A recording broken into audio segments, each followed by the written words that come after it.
Hello students, welcome back to simply tutor classes. Students, आज हम corporate leadership का next chapter start करेंगे और चैप्टर का नाम है लीडरशिप ट्रेट्स, या फिर हम बोल सकते हैं ट्रेट थ्योरी ऑफ लीडरशिप।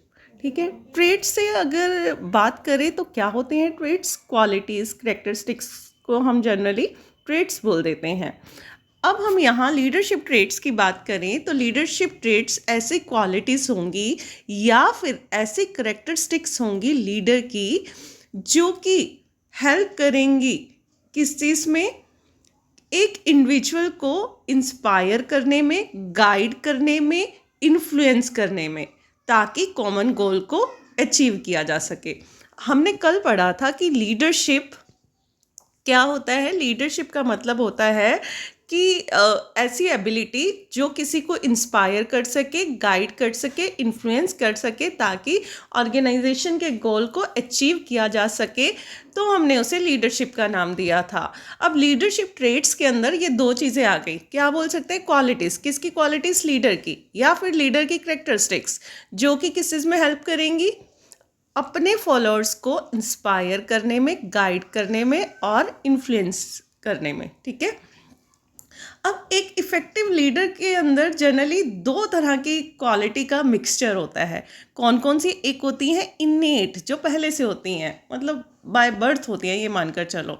और दूसरी होती है स्किल डेवलप्ड थ्रू एक्सपीरियंस, जो सीख कर, वो एक्सपीरियंस के साथ साथ जो एबिलिटीज़, जो क्वालिटीज़ आती हैं। एक तो जन्म से ही हो गई, बाय बर्थ, और एक हो गया कि उसने एजुकेशन ली, उसने कहीं काम किया, वहाँ से उसके अंदर लीडरशिप क्वालिटीज़ डेवलप हुई। तो ये दो तरह की ऐसे सोर्सेज हैं जहाँ से ये लीडरशिप क्वालिटीज़ डेवलप हो सकती हैं।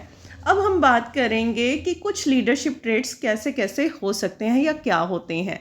सबसे पहले आ जाता है हमारा पहला ट्रेट, विजनरी थिंकिंग। कल भी मैंने आपको विज़न के बारे में बताया। विज़न का मतलब होता है लॉन्ग टर्म देखना। अब यहाँ पर विजनरी थिंकिंग का मतलब क्या होगा? Ability to see the big picture, कि आपने क्या सोचा है लॉन्ग टर्म के लिए, क्या गोल है ऑर्गेनाइजेशन का, उसकी क्लियर डायरेक्शन सेट करना। किसके लिए? अपनी टीम के लिए, या फिर हम बोल सकते हैं ऑर्गेनाइजेशन के लिए। सेकंड हम बोल सकते हैं कम्युनिकेट करना गोल्स को और इंस्पायर करना अदर्स को, ताकि काम कर सकें। किसके लिए? वही ऑर्गेनाइजेशन के लिए। तो विज़न की जब मैं बात करूँ तो विज़न आप एक तरह से ये मानकर चलना, लॉन्ग टर्म गोल सेट करना, लॉन्ग टर्म गोल को कैसे अचीव करना है उसके लिए डायरेक्शन सेट करना, और उन डायरेक्शंस को कम्युनिकेट करना अपने फॉलोअर्स तक। ये याद रहेगा। नेक्स्ट पॉइंट पर बढ़े। नेक्स्ट पॉइंट है हमारा इंटीग्रिटी। इंटीग्रिटी क्या होता है? कि सबको साथ लेकर चलना, जो मैं अपनी जनरल लैंग्वेज में बोलती हूँ। तो यहाँ पर इंटीग्रिटी क्रिएट करने के लिए क्या ज़रूरी हो जाएगा? स्ट्रॉन्ग मोरल वैल्यूज़ का होना और एथिकल प्रिंसिपल्स का होना। मतलब एथिक मैंने कल भी बताया, एथिक होता है क्या सही है, क्या गलत है, क्या राइट है, क्या रॉन्ग है, इन दोनों के बीच का डिफरेंस पता होना।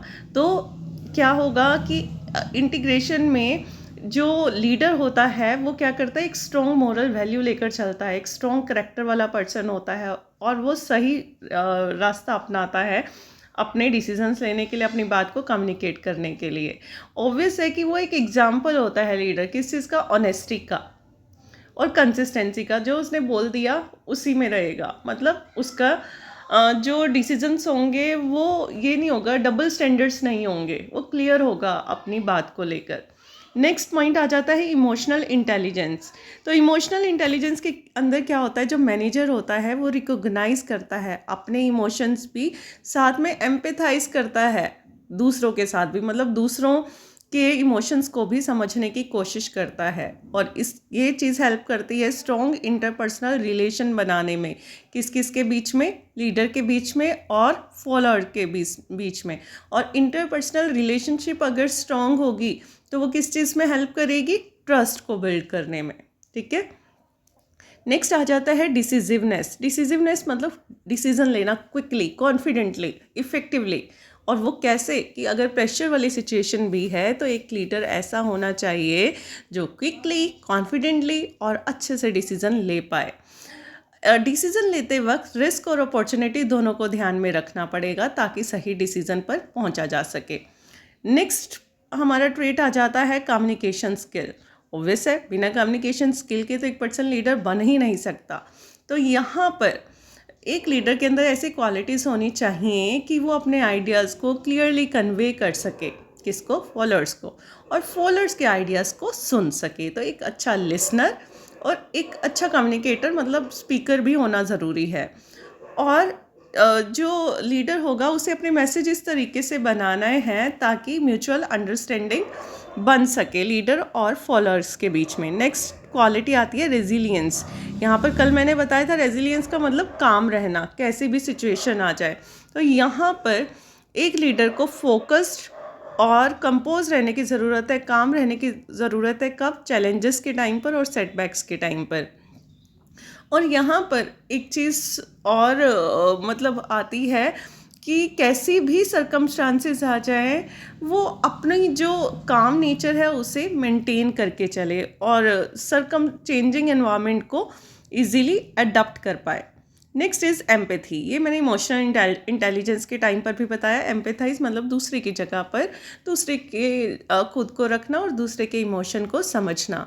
तो यहाँ पर क्या कोशिश की जाती है? दूसरे के पर्सपेक्टिव और वैल्यूज़ को समझने की, टीम मेंबर्स की फीलिंग को समझने की। यहाँ पर कोशिश की जाती है एम्पैथी के थ्रू एक सपोर्टिव एनवायरनमेंट क्रिएट करने में, ताकि जितने भी लोग टीम में काम कर रहे हैं वो अपने आप को वैल्यूड फील करें कि उनकी भी कोई वर्थ है। Next is accountability. अब रिस्पॉन्सिबल कौन रहेगा काम के लिए? ऑब्वियस है, लीडर। तो जो एक लीडर है वो अपने जो भी उसने डिसीजंस लिए हैं आज तक और जो भी काम किया उसके लिए रिस्पॉन्सिबिलिटी लेने वाला होना चाहिए। इसके साथ साथ जो छोटे छोटे काम उसने डिस्ट्रीब्यूट भी करे हैं उसके लिए वो अकाउंटेबल ठहरा सकता है। और साथ में अगर काम दिया है तो बीच बीच में फीडबैक लेना भी ज़रूरी होता है ताकि काम अच्छे से हो सके। Next is creativity and innovation. एक लीडर ऐसा होना चाहिए जो एनकरेज करे नए आइडियाज़ को और अपनी टीम में ऐसा कल्चर बनाए ताकि इनोवेशन को बढ़ावा मिल सके। ठीक है। नेक्स्ट है think outside the box to solve problems. मतलब जो दायरा है ना उसकी सोच का, उससे बाहर जाकर सोचे ताकि डिसीजंस चेंजिंग टाइम के अकॉर्डिंग लिए जा सके। Next point is confidence. Confidence होना तो बहुत ज़रूरी है ताकि ये जो है सेल्फ एश्योरेंस और विदाउट एरोगेंस हो, मतलब वो कॉन्फिडेंटली अपनी बात रख सके। इसके साथ साथ वो कॉन्फिडेंस क्रिएट कर सके अदर मेंबर्स में भी और उन्हें मोटिवेट कर सके। Next is team oriented mindset. यहाँ पर जो लीडर है उसे कोलैबोरेट करना है और प्रमोट करना है किसको? बिलोंगिंग को, कि सारी की सारी टीम एक है, यूनाइट। मैं बोल सकती हूँ कि यूनिटी को प्रमोट करना है, सबको एक साथ लेकर चलना है और टीम की स्ट्रेंथ क्या क्या है उसे बढ़ाने की कोशिश करना है। Next humility. यहाँ पर क्या है कि जो लीडर होगा उसके अंदर एक ऐसी करेक्टरिस्टिक होनी चाहिए, या बोल सकते हैं हम ऐसी चीज़ होनी चाहिए जिसकी वो अपनी मिस्टेक को खुद एक्नॉलेज कर सके। ऐसा ना हो दूसरे पर थोपे, अपनी गलती को समझकर एक्सेप्ट करके उससे सीखे और अपनी ग्रोथ करे, साथ में अपनी टीम की भी ग्रोथ करे। इसके साथ साथ वो शेयर करे क्रेडिट ऑफ सक्सेस किसके साथ? अपने टीम मेंबर के साथ, और अचीवमेंट्स के लिए टीम को शाबाशी भी दे। Next is strategic thinking. यहाँ पर क्या है कि एक लीडर जो है वो कॉम्प्रिहेंसिवली सिचुएशन को समझेगा, एनालाइज करेगा और फ्यूचर के लिए प्लान्स बनाएगा। उसके बाद पार्टी एंटीसिपेट करेगा क्या क्या चैलेंजेस आ सकते हैं और क्या क्या अपॉर्चुनिटीज़ आ सकती हैं। Next is inspirational presence. यहाँ पर इंस्पिरेशन का मतलब है मोटिवेट करना, मोटिवेशन के साथ साथ एनर्जाइज करना अपने टीम मेंबर्स को, ताकि एक पॉजिटिव एटीट्यूड डेवलप हो सके टीम के बीच में और टीम के अंदर काम करने का एक जुनून पैदा हो सके, पैशन पैदा हो सके। यहाँ पर लीड बाय एग्जाम्पल, कि वो भी दूसरों के लिए भी एग्जाम्पल बने, लीडर एक रोल मॉडल बने अपनी टीम के लिए। ठीक है। तो ये थे कुछ लीडरशिप ट्रेट्स। अब इसके साथ इसी ने डेवलप कैसे कर सकते हैं लीडरशिप ट्रेट्स को? पढ़ तो लिए हमने ये ट्रेट्स होने चाहिए, ये क्वालिटीज़ होनी चाहिए, ये करैक्टरिस्टिक्स होनी चाहिए, लेकिन इन लीडरशिप ट्रेट्स को डेवलप कैसे करेंगे?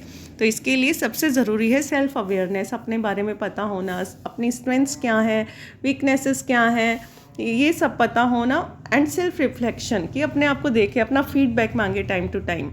नेक्स्ट वही आ गया रिफ्लेक्शन के साथ जुड़ा हुआ सीकिंग फीडबैक एंड मेंटरशिप जो भी मेंटरिंग की है अगर किसी की, तो उनसे अपना फीडबैक ले, ताकि अगर कोई नेगेटिव फीडबैक मिलता है तो वो उस पर काम कर सके और उसे पॉजिटिव में कन्वर्ट कर सके।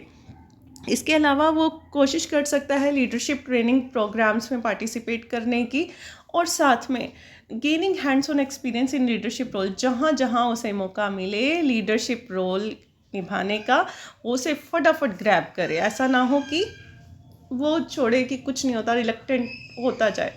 तो ये थे कुछ लीडरशिप ट्रेट, आई होप आपको समझ आए होंगे। फिर भी आपको कोई डाउट है, कोई दिक्कत है तो आप पूछ सकते हैं अपना क्वेश्चन डाल के।